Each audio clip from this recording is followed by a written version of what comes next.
aachliestartv, and let's watch another reaction.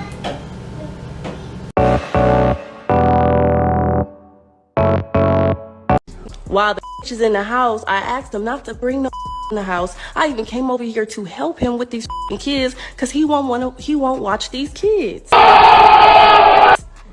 Tell him about the freak off, Diddy Jr. Diddy Jr., tell him about the freak off. Tell him about the freak off. Tell them the truth. Tell these people the truth. Oh, shut the fuck up. You don't give a fuck about none of these kids.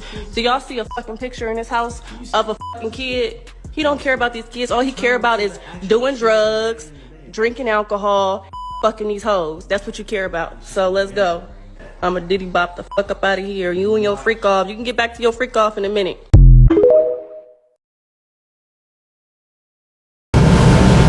Okay, comments. Neil probably met his baby mother at the freak offs. Oh my gosh. Probably. One motherfucking leave. Probably. Next. You ain't got nothing I can get out with. Besides the next question. Get up. Get your ass a bathroom. You think they should wear makeup and you have a nose job, titties done, no fucking ribs, walking around like, please. Don't try to clock the next woman. And I came up here nice. Hello? Wow, What you say? Ash, what did you say? No ribs. Listen, chat, no ribs. Ribs is gone. Chat, look. Chat, look. Ribs is gone. Ribs is gone. She don't got no ribs. She got the nose job. I came up here intentionally looking like this. You used to people coming up here on some insecure stuff so you can feel like you eating them up. Girl, you have a lot of insecurities you need to work on. You worked on it as you got older and you know how to mask it. And this is how you make your following. This is how women follow you. But with all your cosmetic shit and all the shit you got going on, you're not a nice girl. Okay. You're not. You're not. And you trying to sit here and make it seem like you got all that girl. What? Put some more makeup. Hold on. Put on some more and cake it up. Cake it up. And take the glow filter off of the live before you go live so that we can know the real you. Let's do that, Ash. Yeah. Listen, y'all be trying to, don't let nobody on the internet influence y'all, make y'all feel like y'all less than none of that. I came up here purposely. And you think that I'm going to be like, oh yeah, well, she looks, We're about to make some real coin on Let's YouTube. make it, Ash. And I ain't never had no problem. I've been on your live last year. And you already know that. But you know I'm gonna be the real bitch that's gonna tell you what it is. What? You don't gotta have all that on. And your nails are not at the lips to be anybody's hygienic anything. So please. Okay. Anything else? What?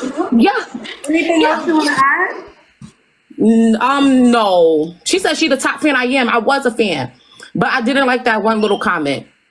And then she said, oh, if I was gay, I wouldn't deal with you, girl. What? Oh my gosh. Girl. Why you eating that girl up like that?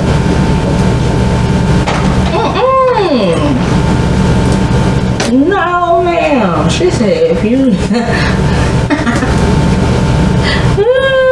Stop it. No. Sometimes the advice can come off as a bit superficial, but she's not forcing anyone to come on. But I can understand the irritation behind the advice given. The delivery was rough.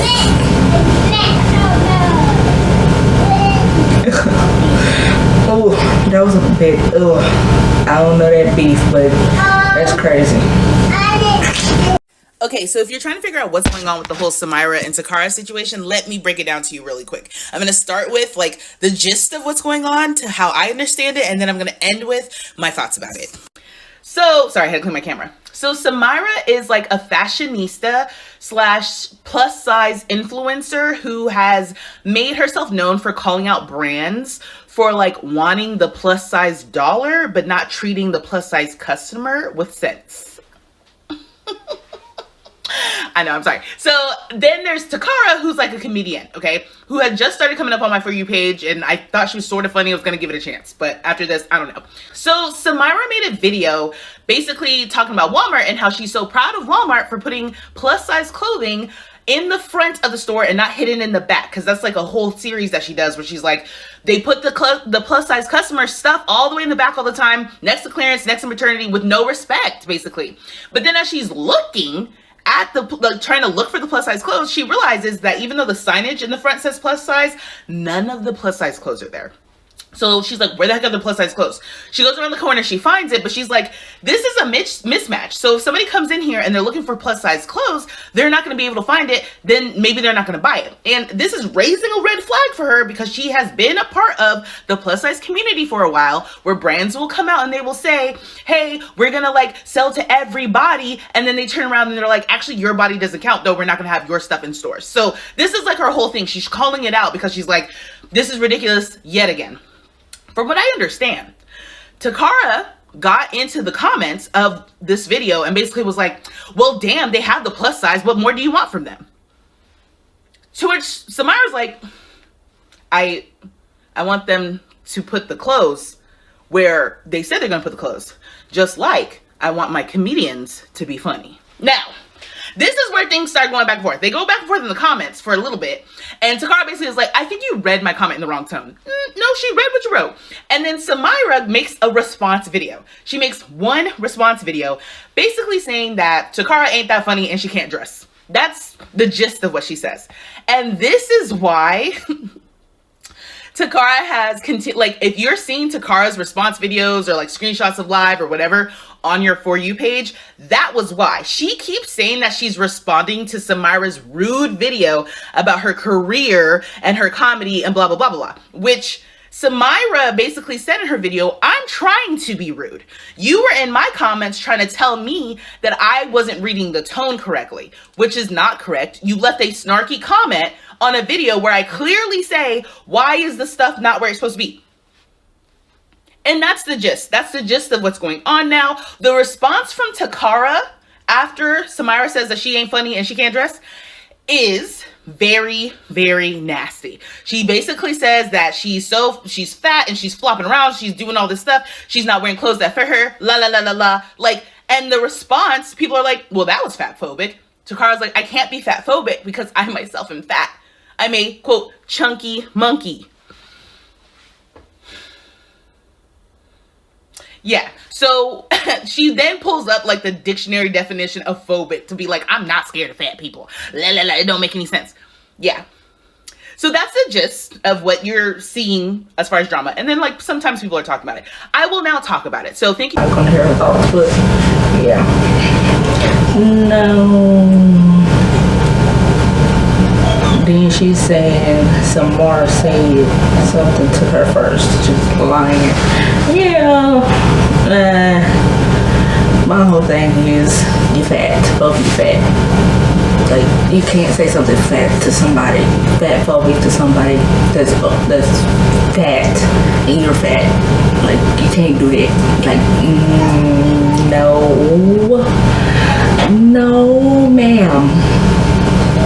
No ma'am, no ma'am. It's like even if you lose weight and you're a 1X, that's a 1X, ma'am. It's not like you're a medium or a schmedium. So no, no. I just said that, but she can't. All of her 1X clothes are too damn small. Oh man, right. Next. Next video is her video. And I'm gonna keep it cute. The issue at hand is that you feel like stores should practice plus size exclusivity, which I completely agree with. If you advertise that you sell a certain size, you should have it in store for us to try on. I get it. But that's 10% of the problem. 90% of the problem is you. 90% of the problem is that you lack discipline to get down to a smaller size. 90% of the problem is that you don't have to be a 3X. That's a choice. You've been campaigning about this for years. Shit, you even wrote a song about it. And instead of saying, hey, let me get to a healthier version of me, you want to go into Old Navy and H&M and Forever 21 and American Eagle and have a temper tantrum that they don't have a size 3X, instead of focusing on the fact that you don't have to be a size 3X. And I know somebody's going to come on here and say, oh my gosh, she's fat shaming. She's fat phobic. I'm not. I'm fat too. I'm a 1X. I'm a chunky monkey too. But I don't come on social media complaining that the stores don't have my size. Instead, I try not to be that size. So get some discipline in your life and focus on that. And you thought you ate with that little video. You really did. You thought you ate with that little video. You did. You thought you ate. You chewed it up and swallowed it, and it was straight from your chin to your chest because you don't have a neck. And let's focus on the clothes that you do wear. Everything that you wear is too small. Girl, stop it. Stop it, girl. Stop it. Why? You make yourself look so bad on the internet.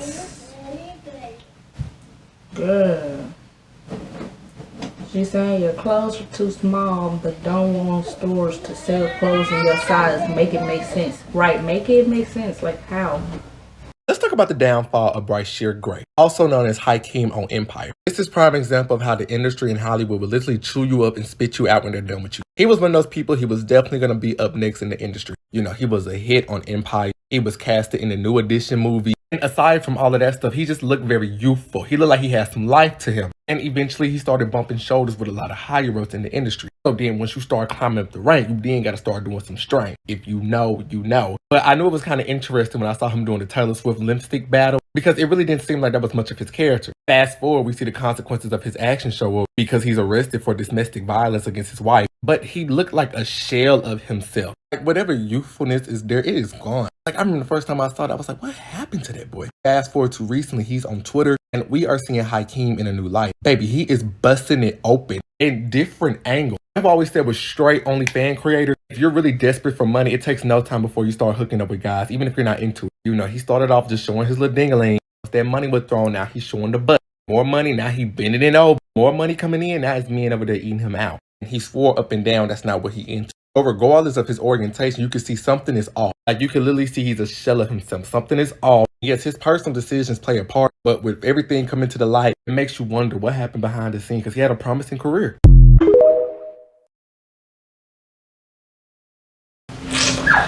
Well, still, that is still sad to see him kind of go from up to down and plop.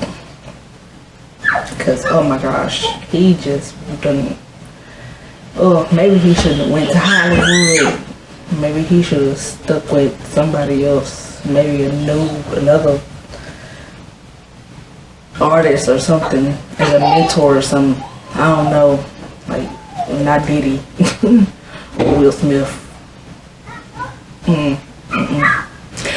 But if you stayed to the end of this video, thank you. And join me for another one. Like, comment, and subscribe.